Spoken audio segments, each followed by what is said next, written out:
abrió las puertas de la inesperada dimensión de lo nano, que se mide en millonésimas de metro. El mundo invisible de los átomos y las moléculas. A esta escala, la materia presenta propiedades sorprendentes. La posibilidad de explotarlas prometía una nueva revolución, un avance radical que desplazaría los límites de casi todas las tecnologías actuales. Hoy, los productos más punteros de estas investigaciones irrumpen en nuestras vidas. ¿Pero mantendrá sus promesas esta proclamada revolución? Detectar. En el campo médico, las primeras aplicaciones de las nanotecnologías van a permitir detectar de forma mucho más rápida y temprana toda clase de enfermedades. Ya existen pruebas que permiten detectar predisposiciones genéticas o señales precursoras de numerosas patologías, pero exigen protocolos complejos y herramientas sofisticadas, solo accesibles para los grandes laboratorios. Llevan demasiado tiempo, son caras y se practican demasiado lejos como para que se generalice su uso. Para el profesor Chad Mirkin, las nanotecnologías nos permiten ya hoy dar ese paso decisivo. Van a revolucionar la medicina en numerosos campos. Permiten crear herramientas de diagnóstico muy sensibles y precisas, accesibles en el lugar mismo del tratamiento, en los hospitales, en las unidades de urgencias y algún día en las consultas médicas y hasta en los hogares. Hace unos 20 años que se habla de ello, pero ahora comienza a hacerse realidad. Y es que los primeros síntomas de cualquier enfermedad siempre aparecen a escala nanométrica. Nuestro cuerpo posee unos 100 millones de células, cuyo diámetro oscila entre 10.000 y 20.000 nanómetros. Para coordinarse entre sí, intercambian minúsculas moléculas mensajeras, fragmentos de ADN o de proteínas que apenas miden unos nanómetros. Las reacciones propiciadas por estos mensajeros moleculares constituyen el lenguaje íntimo de nuestras células y de la vida misma. Cuando una célula está enferma, emite mensajes diferentes, los llamados biomarcadores, la firma molecular de las enfermedades. Hoy por hoy, nuestros sistemas de diagnóstico más sofisticados están basados en la detección de estos elementos. Hay un biomarcador genético específico y a menudo un biomarcador proteínico específico para casi todas las enfermedades. En estos últimos 20 años hemos avanzado mucho en su identificación. Hemos creado nuevos análisis que detectan los distintos biomarcadores y nos permiten determinar la naturaleza y el grado de desarrollo de una enfermedad y, por supuesto, el tratamiento apropiado. Una revolución que ya está en marcha. Unos 50 hospitales estadounidenses llevan ya 6 años utilizando sistemas de diagnóstico basados en las investigaciones de Chad Mirkin. Las nanotecnologías están aportando herramientas poderosas, como este sistema completamente automatizado que, gracias a unos cartuchos desechables, permite detectar en una muestra de sangre con un solo análisis la presencia de distintas enfermedades, virus o predisposiciones genéticas.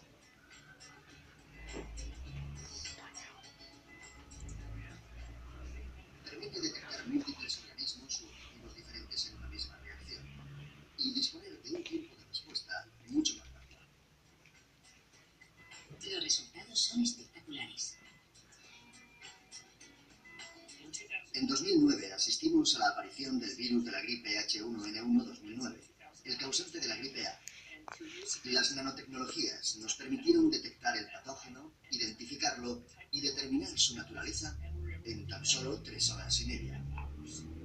Con los métodos tradicionales que pasan por cultivar el virus y el consiguiente proceso de detección e identificación nos habría llevado hasta 14 días. William Moffitt dirige la compañía que comercializa este sistema, cuya mejor baza es su simplicidad. La gran ventaja que aportan estas nuevas máquinas basadas en la nanotecnología es la posibilidad de integrar en un solo cartucho desechable todos los elementos necesarios para la automatización completa de las pruebas. Es una tecnología extraordinariamente precisa y sensible, y a la vez muy sencilla para el profesional que la maneja. Pero ¿cómo puede esta pequeña máquina realizar el trabajo de todo un laboratorio? Los sistemas de diagnóstico molecular utilizan una propiedad de las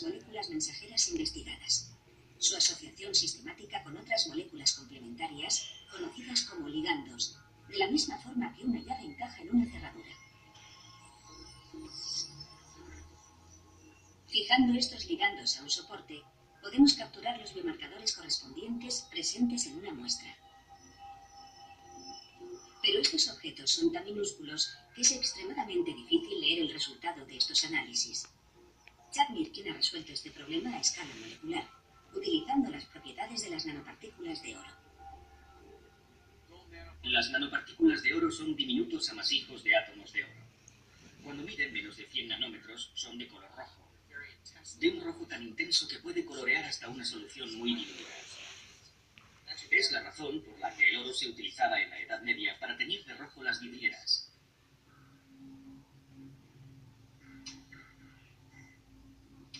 Asociando el intenso resplandor de estas partículas con unos ligandos, Mirkin ha creado unas ondas ultraprecisas de dimensiones nanométricas, pero fácilmente detectables.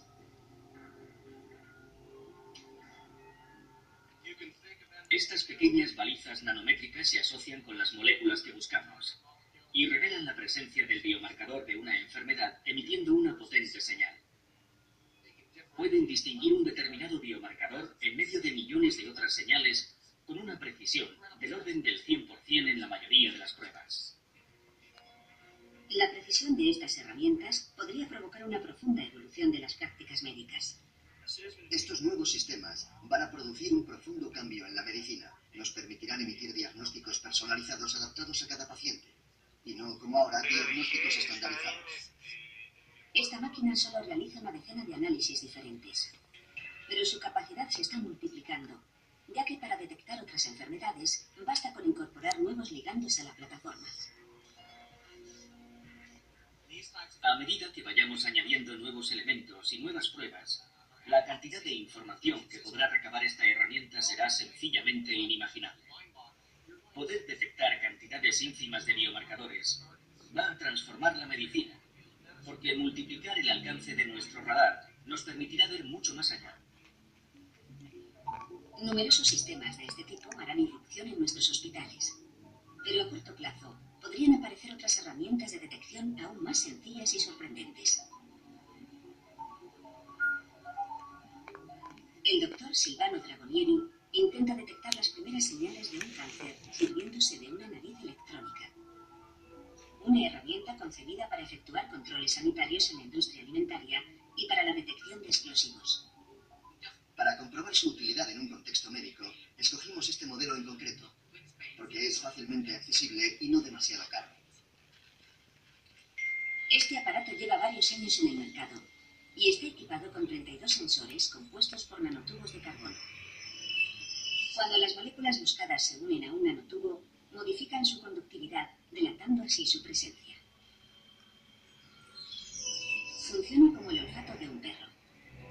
No analiza todas las moléculas captadas, sino que identifica una huella global de la muestra y la compara con una referencia. Dragonieri cree que podría utilizarse para detectar en el aliento de los pacientes los primeros indicios de distintas enfermedades. En los últimos años, hemos descubierto que el aliento del ser humano contiene una mezcla de más de 3.000 compuestos orgánicos volátiles. Y la aparición de una enfermedad provoca cambios en el metabolismo que modifican el equilibrio de esta mezcla. Un paciente con cáncer de pulmón, por ejemplo, exhala una serie de compuestos orgánicos volátiles diferentes de los de un sujeto sano. Silvano intenta determinar si esta nariz puede entrenarse para distinguir en el aliento la huella de una enfermedad. A día de hoy, la única herramienta que permite la detección precoz de un cáncer de pulmón es el escáner. Obtener una respuesta fiable y rápida con solo soplar en una bolsita de plástico supondría un progreso innegable. Los primeros resultados son muy alentadores. Esta nariz ya distingue a los sujetos asmáticos de los que no lo son, y a los pacientes con cáncer de pulmón de los pacientes sanos o con bronquitis crónica. El estudio acaba de comenzar, pero las investigaciones llevadas a cabo en distintos laboratorios sugieren que este tipo de detección podría hacerse realidad durante la próxima década. Estos avances permitirán el desarrollo de una medicina más preventiva y personalizada. pero además podrían plantearnos a largo plazo una serie de situaciones inéditas.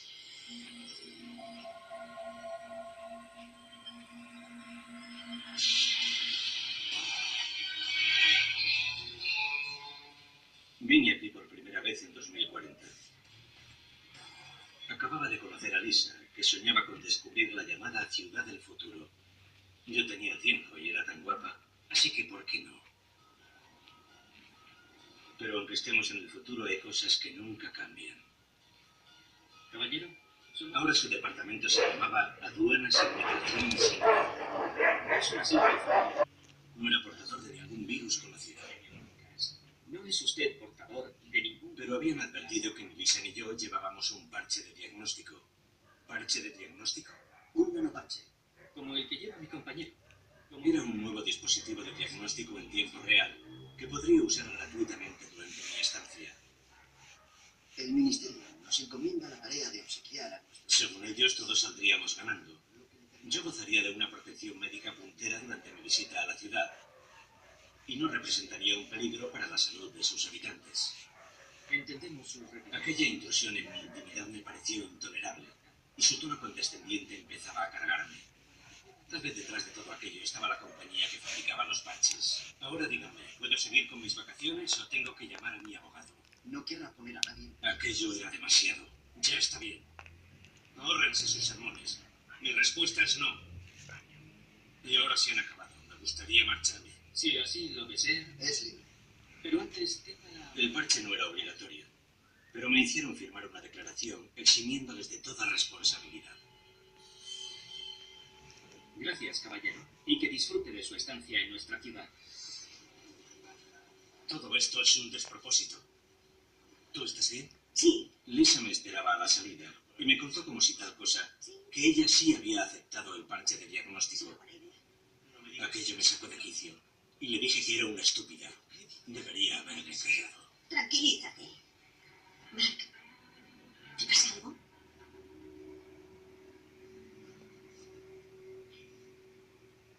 Me desperté en un hospital. Buenos días, señor Santos. Había sufrido un desmayo, pero no tenía por qué preocuparme. Me habían hecho un chequeo completo y me iban a dar de alta. De hecho, lo sabían todo sobre mí. Y las noticias no eran buenas. Sobre todo... Siguiente tema que es nanotecnología.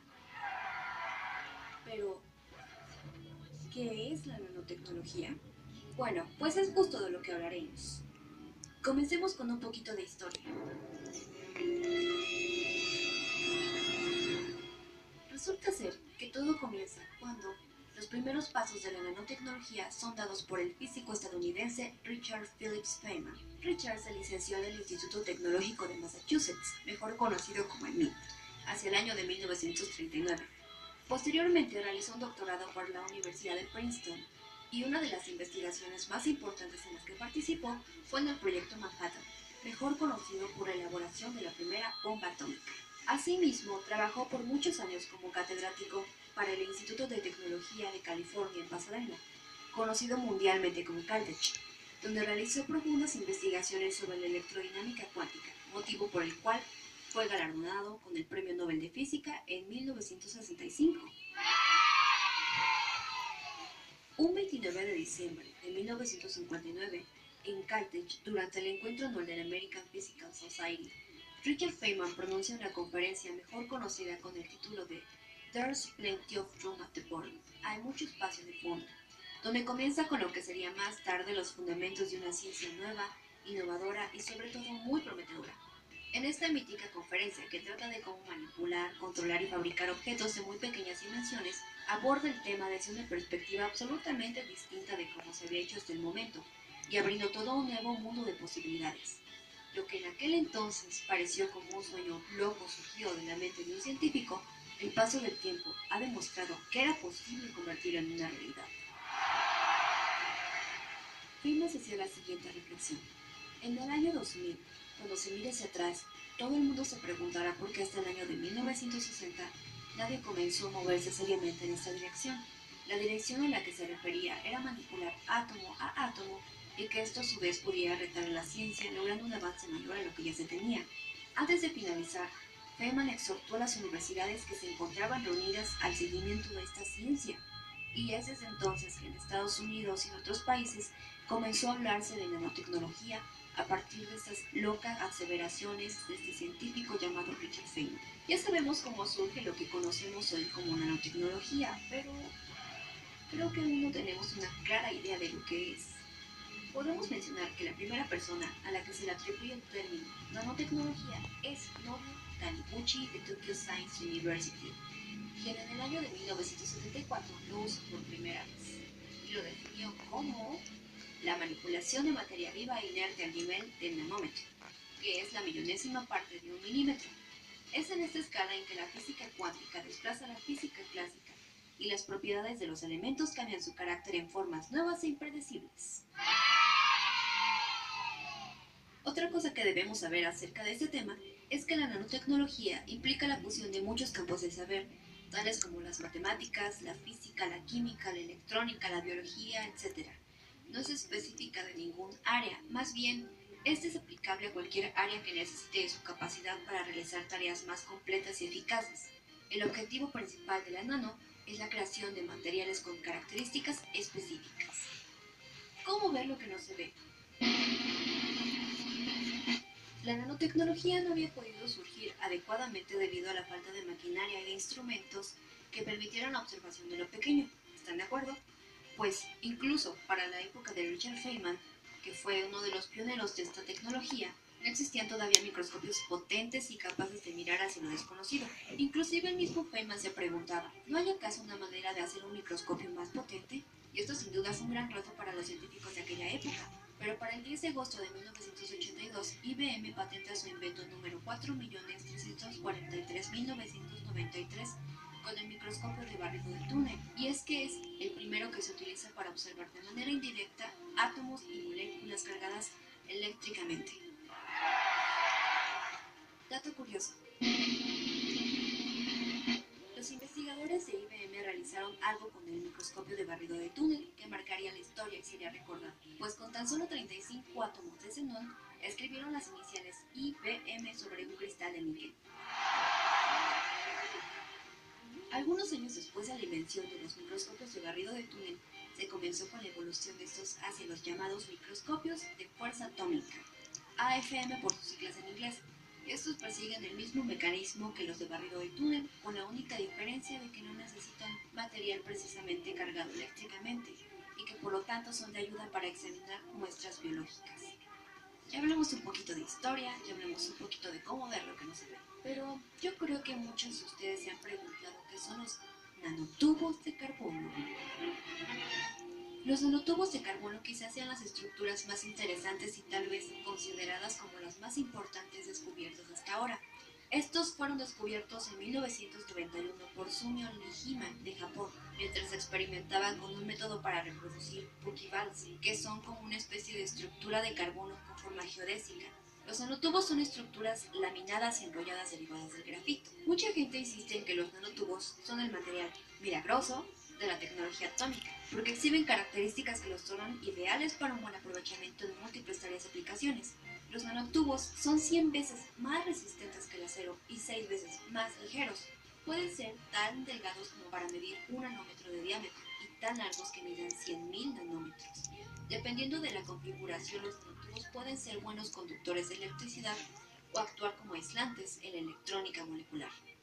Dato curioso. También es importante mencionar que los nanotubos ya están desplazando específicamente a los semiconductores de silicio, debido a que pierden su capacidad de semiconductividad a escalas muy pequeñas, cosa que no hacen los nanotubos. Suena increíble, pero muchas veces el desarrollo de nuevas tecnologías se ha llevado a cabo gracias a lo que conocemos como ciencia ficción. ¿Y cómo es que hemos cruzado esa línea hacia la realidad? Bueno, ¿pero qué son los nanobots?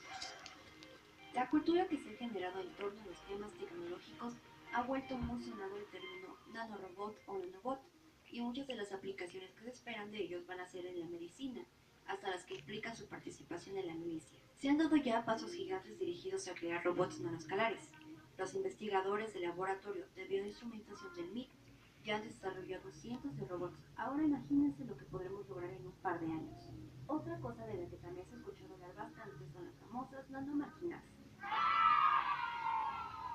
Ahora bien, se han logrado ya crear algunos intentos de robots, pero también se han logrado crear prototipos de máquinas funcionales, tales como motores a escalas nanométricas, con la única diferencia de que la mecánica que se usa para su explicación no es la mecánica clásica, sino más bien la cuántica. También se han realizado simulaciones de sistemas de engranajes complejos que junto con otras piezas del mismo tamaño solo requieren del ensamblaje para llevar a cabo su funcionamiento con tan solo unos cuantos cientos de átomos. Otro de los anhelos más grandes de los científicos y desarrolladores de la nanotecnología es la construcción de una máquina capaz de crear todo cuanto quisiéramos con tan solo desearlo. Y es que el principal objetivo de esta máquina descrita posible que la fabricación de cualquier cosa se base en el fundamento de la manufactura molecular, es decir, construir átomo a átomo. Sin embargo, esto todavía